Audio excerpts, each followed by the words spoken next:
Tryskanie suchým ľadom je moderný, ekologický a šetrný spôsob čistenia povrchov. Proces využíva 3 fyzikálne javy: kinetickú energiu, termálny šok a sublimáciu. Častice suchého ľadu s teplotou mínus 78 stupňov Celzia dopadajú vysokou rýchlosťou na znečistený povrch. Nečistoty sa okamžite ochladia, zmrštia a strácajú svoju prilnavosť. Vzniknutý film nečistoty sa od povrchu odpojí a suchý ľad sa následne odparí bez zvyškov.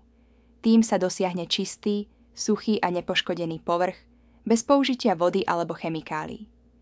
Táto metóda je vhodná pre dopravné pásy, formy, kompresory, turbíny, generátory, kotly, náradie či motory.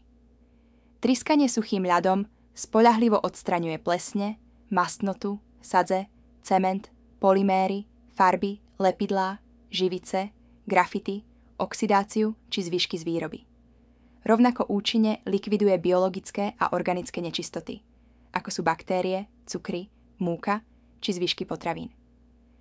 Na rozdiel od iných metód, ako je pieskovanie alebo sódové tryskanie, suchý ľad nevytvára žiadny sekundárny odpad. Po dopade na povrch sublimuje, mení sa na plyn, takže nie je potrebné žiadne dodatočné čistenie média. Zvyšky možno jednoducho pozametať, povysávať alebo opláchnuť podľa potreby. Tryskanie suchým ľadom je bezpečné, neabrazívne, nehorlavé a netoxické.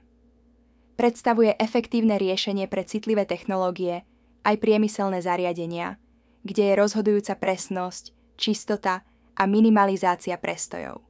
Ak máte záujem o viac informácií alebo cenovú ponuku, kontaktujte nás. Radi vám poradíme.